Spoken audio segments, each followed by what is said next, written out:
Olá, estamos começando mais um STJ Notícias com alguns destaques entre os recentes julgamentos do Tribunal da Cidadania.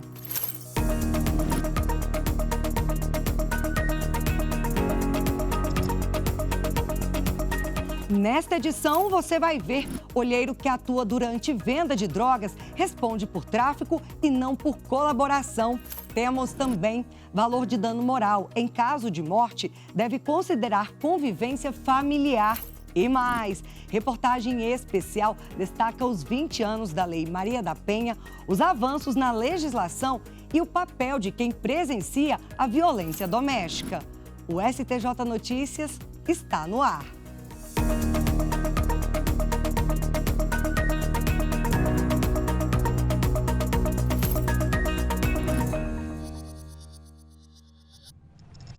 A gente abre a edição de hoje falando sobre a sessão da Corte Especial do Superior Tribunal de Justiça, que iniciou o segundo semestre forense com a apresentação do balanço da gestão. Também foram destacados os resultados positivos com a convocação temporária de juízes que auxiliaram na redução do acervo de processos nos gabinetes. Vamos conferir todos os detalhes na reportagem de Anderson Conrado.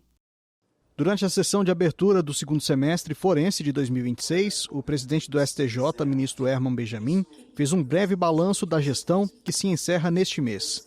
Ao destacar o trabalho realizado pela Corte, o ministro também chamou a atenção para o grande volume de processos que chegam ao tribunal. Passo as estatísticas do plantão. O número dos processos que chegam durante o plantão continua a crescer.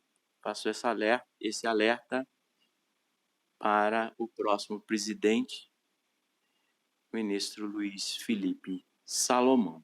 Nós recebemos 10.352 processos. Em 2025, 9.570. Em um ano, um aumento de quase 10%. O ministro também destacou os resultados positivos com a convocação temporária de juízes para auxiliarem na redução do acervo de processos nos gabinetes. Com o reinício do ano forense, voltam a correr os prazos processuais e as sessões de julgamento da Corte. E na última semana, o presidente Lula sancionou o projeto de lei que regulamenta o critério da relevância para a admissão de recursos especiais no Superior Tribunal de Justiça. O projeto foi convertido na Lei 15.484 de 2026. A cerimônia contou com a presença do presidente do STJ, ministro Herman Benjamin, do vice-ministro Luiz Felipe Salomão, de diversos integrantes do tribunal, do vice-presidente da República, Geraldo Alckmin, do presidente da Câmara dos Deputados, Hugo Mota, e várias outras autoridades dos três poderes. O objetivo do regime da relevância é permitir que o STJ concentre a atuação em processos com maior impacto jurídico, econômico, político ou social, que sejam importantes para uniformizar a interpretação da legislação federal e deixe de apreciar recursos voltados apenas à solução de interesses individuais das partes. A lei altera o Código de Processo Civil para incorporar as novas regras. Superior Tribunal de Justiça discute se falta de resposta a pedido de gratuidade de justiça implica deferimento tácito. A Corte Especial do STJ afetou 2 recursos especiais de relatoria da ministra Nancy Andrighi para julgamento sob o rito dos repetitivos. Cadastrada como tema 1450 na base de dados do tribunal, a controvérsia está em definir se a ausência de manifestação do judiciário quanto ao pedido de gratuidade de justiça leva à conclusão de seu deferimento tácito. Ao propor a afetação, a relatora comentou que, embora a matéria tenha sido decidida pela Corte Especial no sentido de que se presume o deferimento do pedido de gratuidade quando não há indeferimento expresso e fundamentado, ainda ocorrem decisões divergentes, não apenas nas instâncias ordinárias, mas também no próprio STJ. A ministra Nancy Andrighi ainda ressaltou a multiplicidade de processos sobre o tema no âmbito das turmas de direito público e de direito privado. Com a afetação, o colegiado determinou a suspensão de todos os processos pendentes que tratam da mesma matéria e nos quais tenha havido a interposição de recurso especial ou agravo em recurso especial, tanto na segunda instância quanto no STJ. Quinta turma do Superior Tribunal de Justiça define que agente que atua como olheiro ou vigilante responde pelo crime de tráfico de drogas e não como mero informante. Luana Carvalho traz mais detalhes desse caso. O colegiado, por unanimidade, negou o provimento ao recurso da Defensoria Pública de Goiás, que buscava desclassificar uma condenação por tráfico de drogas para o delito previsto no artigo 37 da Lei de Drogas. Segundo o processo, policiais militares receberam um vídeo enviado por moradores com cenas sobre a comercialização de drogas em uma rua de Goiânia. Nas imagens, um homem vendia entorpecentes, enquanto outro permanecia ao lado dele, observando a movimentação do local. O juízo de primeiro grau e o Tribunal de Justiça de Goiás entenderam que os dois agentes atuavam conjuntamente na comercialização de drogas, cada um desempenhando papel específico no crime. O olheiro foi condenado por tráfico privilegiado. No agravo em recurso especial ao STJ, a Defensoria Pública sustentou que a atuação seria meramente periférica, sem a prática de qualquer das condutas que caracterizam o crime de tráfico. O relator na quinta turma, ministro Ribeiro Dantas, destacou que, no caso, a atuação do olheiro foi ativa, essencial e integrada à dinâmica do tráfico. Segundo o ministro, essa conduta é incompatível com a colaboração indireta e periférica prevista no artigo 37 da Lei de Drogas e se enquadra como coautoria ou participação direta no crime de tráfico previsto no artigo 33 da mesma lei. No direito privado, ministros da quarta turma decidem que a ausência de indicação expressa da taxa diária de juros em contrato bancário não justifica, por si só, a substituição da capitalização por juros simples. Unanimidade, o colegiado negou provimento ao recurso especial de uma consumidora que pretendia revisar contrato de financiamento firmado com um banco. Para a quarta turma, quando a capitalização de juros está expressamente prevista e o contrato informa as taxas mensal e anual, além do valor das parcelas e da dívida, não há ilegalidade na cobrança. A consumidora alegou que o contrato não informava o percentual diário dos juros e, por isso, pediu a substituição da capitalização pactuada por juros simples, com redução das parcelas e do saldo devedor. O pedido foi negado pelas instâncias ordinárias e pelo STJ. Relatora do recurso, a ministra Isabel Galotti, lembrou que o STJ, sob o rito dos recursos repetitivos, já consolidou o entendimento de que a capitalização de juros com periodicidade inferior a 1 ano é válida, desde que haja previsão expressa no contrato. Segundo a ministra, como o financiamento informava o valor do empréstimo, o número e o valor das parcelas, as taxas efetivas mensal e anual e o valor total da dívida, a ausência da taxa diária equivalente por si só não justifica a substituição da capitalização por juros simples. Em outra decisão, a quarta turma definiu que valor de indenização por dano moral em caso de morte não deve ser definido apenas pelo parentesco entre vítima e familiares que pedem a reparação. O colegiado, em julgamento unânime, reconheceu o direito à indenização aos familiares de uma criança de 1 ano, vítima do desastre causado pelo rompimento da barragem da mina Córrego do Feijão, em Brumadinho, Minas Gerais, em 2019. A quarta turma, no entanto, considerou excessivo o valor definido pelo Tribunal de Justiça de Minas Gerais. Isso porque a quantia foi calculada com base apenas na presunção do dano pelo parentesco. Então, fixou a reparação em R$ 150 mil para cada avô e em R$ 25 mil para cada tio da criança. A relatora do recurso especial da Vale, ministra Isabel Galotti, explicou que a jurisprudência do STJ admite a reparação por dano moral reflexo em caso de morte e a legitimidade para pedi-la deve observar como regra o grau de parentesco, o que busca evitar a ampliação excessiva do número de beneficiários e condenações desproporcionais. Ainda segundo a ministra, o arbitramento da indenização deve observar também critérios como a convivência efetiva e a existência de dependência emocional ou econômica. Você sabia que aquela música famosa ou uma frase de uma obra estampada em camiseta são conteúdos protegidos por direitos autorais e exigem atenção? Nossa equipe preparou uma série em 5 episódios sobre direitos autorais e a jurisprudência do STJ sobre o assunto. E nesta edição, a gente exibe o primeiro episódio. Confira! Sabe aquela frase de música que você adora, estampada na camiseta? Parece ser uma ideia legal, mas usar letras de música sem autorização pode sair caro. A decisão da STJ foi firme, não importa se a venda não é para lucro. O uso de letras de músicas sem autorização é apropriação indevida e pode gerar indenização ao artista. E olha, a Lei de Direitos Autorais não protege só as composições, mas também as adaptações de obras originais. Oi, tudo bem? A importância da justiça é fundamental, tá lógico, porque quando a pessoa usa uma obra de um artista dessa maneira, ele vai ter que pagar, isso não é roubo. Direito autoral é direito. Se você ama uma música e quer usá-la em sua marca ou produto, sempre busque autorização. Direito autoral. O STJ estampa isso com respeito.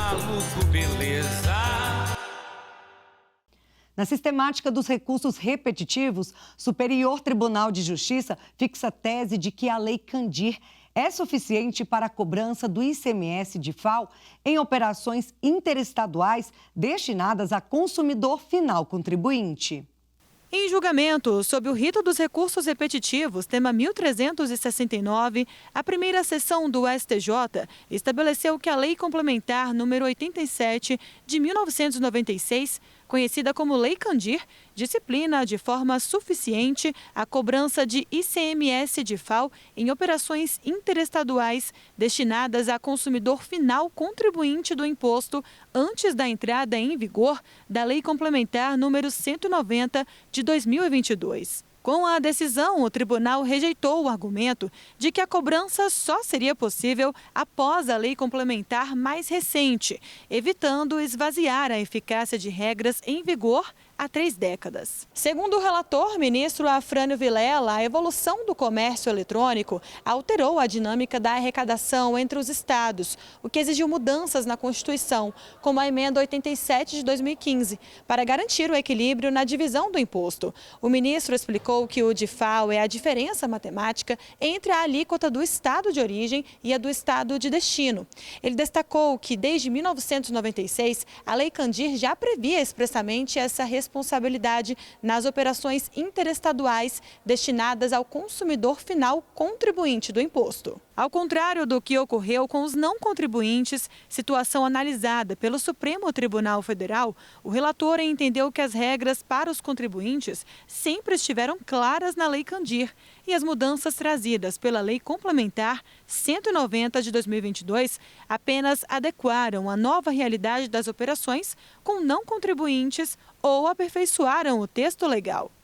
Terceira turma do Superior Tribunal de Justiça decide que o pedido de desistência de uma ação feito após a apresentação de contestação não afasta o pagamento de honorários advocatícios. O colegiado entendeu que a desistência da ação só produz efeitos após a homologação judicial. Além disso, decidiu que o pedido apresentado por advogado sem procuração com poderes específicos é inválido, mesmo que seja ratificado posteriormente. No caso analisado, o autor pediu a desistência da ação um dia antes da apresentação da contestação. Como o pedido foi feito por advogados sem poderes específicos, ele foi rejeitado. Dias depois, um novo pedido foi apresentado por advogado devidamente constituído e a desistência foi homologada, quase 2 anos mais tarde. Ao final, o juízo condenou o autor ao pagamento das custas e dos honorários advocatícios. E o Tribunal de Justiça do Rio de Janeiro manteve a decisão. O caso também serve de alerta para advogados e partes sobre a importância de cumprir as exigências processuais previstas em lei. Nesse caso, sempre cuidar poderes específicos na procuração, procurar, então, protocolar esse pedido, né, no tempo devido e buscar a homologação. Sem a homologação, não vai produzir efeitos. Então, buscar que essa homologação se dê, fazer esse controle processual que ela se dê antes, portanto, de qualquer tipo de ato de defesa da parte ré, para que não incida, pelo princípio da causalidade, honorários, né, a sucumbência, que nós chamamos de honorários advocatícios e custos processuais. O relator do recurso especial no STJ, ministro Ricardo Vilas Boas Cueva, explicou que a desistência da ação só passa a produzir efeitos após a homologação pelo juiz. Segundo o ministro, como o único pedido válido foi apresentado depois da contestação espontânea da parte contrária, era cabível a condenação ao pagamento dos honorários. O colegiado também reafirmou que o pedido de desistência exige procuração com poderes específicos, não sendo suficiente a procuração geral para atuar no processo. Ainda na terceira turma, os ministros entenderam que a proteção contra penhora de valores de até 40 salários mínimos não se aplica a entidades sem fins lucrativos. Ao julgar o caso, a terceira turma entendeu por unanimidade que a proteção legal que impede a penhora de valores de até 40 salários mínimos não pode ser aplicada às entidades sem fins lucrativos. Para a turma, essa garantia foi criada para preservar os recursos básicos necessários ao sustento da pessoa física e de sua família, e sem previsão legal expressa, não pode ser estendida às entidades sem fins lucrativos. O caso chegou ao STJ após uma associação questionar o bloqueio de valores em conta corrente. A entidade alegou que a quantia era inferior ao limite legal de 40 salários mínimos e essencial para a manutenção das suas atividades e para o pagamento de salários. O pedido, no entanto, foi indeferido pelas instâncias anteriores. Relatora do recurso, a ministra Nancy Andrighi, destacou que as regras de impenhorabilidade são exceções e devem ser interpretadas de forma restritiva. A ministra lembrou ainda que a possibilidade de estender a impenhorabilidade da poupança a outras modalidades de depósitos e aplicações financeiras está em discussão no tema repetitivo 1285 do STJ. No caso julgado, porém, a turma decidiu que a proteção dos 40 salários mínimos não se aplica às entidades sem fins lucrativos e manteve o bloqueio dos valores. Para rever essa conclusão, seria necessário reexaminar fatos e provas no recurso especial, o que é vedado pela súmula 7. Assim, o entendimento do acórdão estadual foi mantido. Este mês, a Lei Maria da Penha completa 20 anos de existência. Apontada pelo Fundo das Nações Unidas para a Mulher como uma das 3 legislações mais avançadas do mundo no enfrentamento da violência contra as mulheres, ela transformou o acolhimento das vítimas no Brasil. Mas, após 2 décadas, o desafio ainda é monumental. As agressões dentro do lar continuam batendo recordes históricos. Como a jurisprudência se adaptou para fechar as brechas usadas por agressores? E qual é o papel de quem testemunha a violência? As respostas na reportagem especial de Luana Carvalho.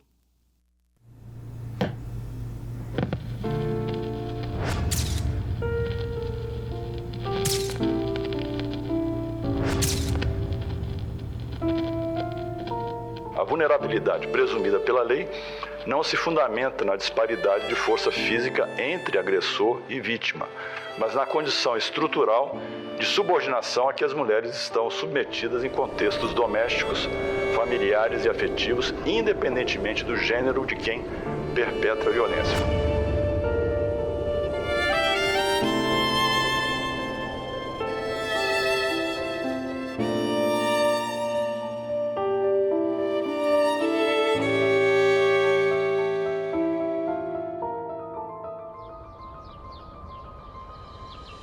Desde a criação da Lei Maria da Penha, ao longo de 2 décadas, o Superior Tribunal de Justiça expandiu e blindou a proteção a mulheres vítimas de violência doméstica. O tribunal deixou evidente que a lei não se resume ao conceito tradicional de casal.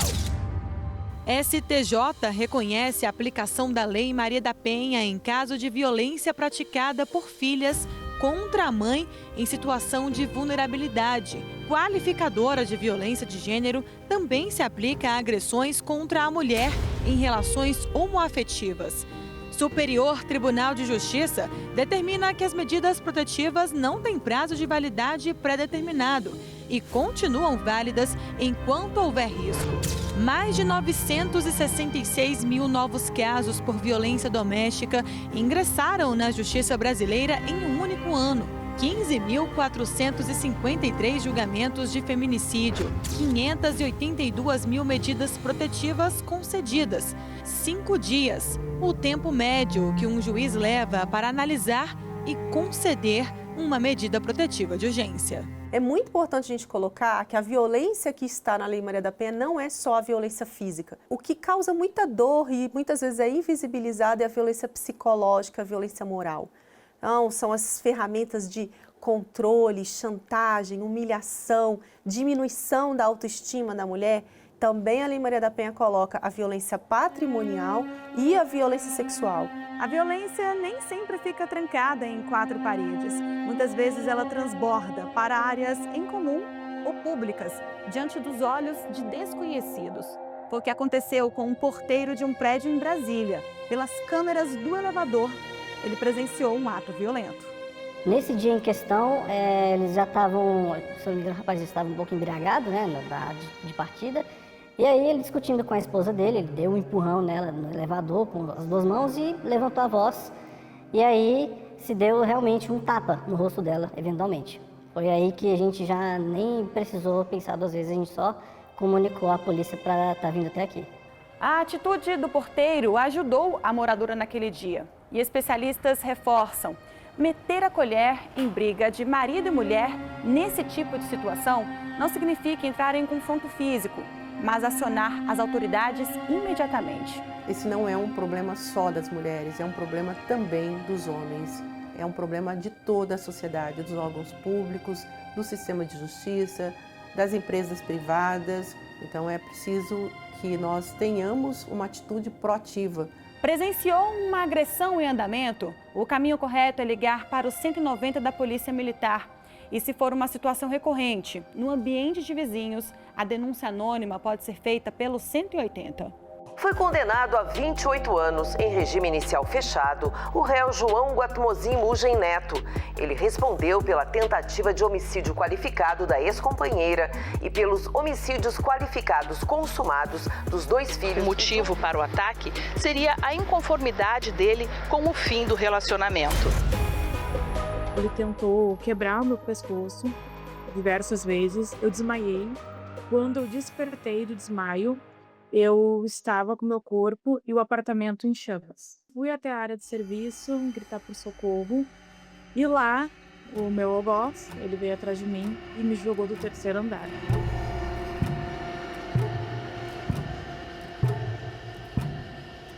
Eu descobri que naquela noite, no dia 7 de novembro de 2013, os meus 2 filhos também do meu algoz, tinham sido assassinados por ele.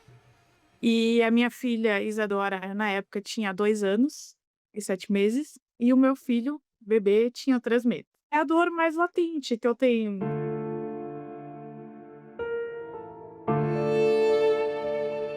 É importante as mulheres denunciarem, independente da violência que elas sofrem. E existe, sim, vida após violência.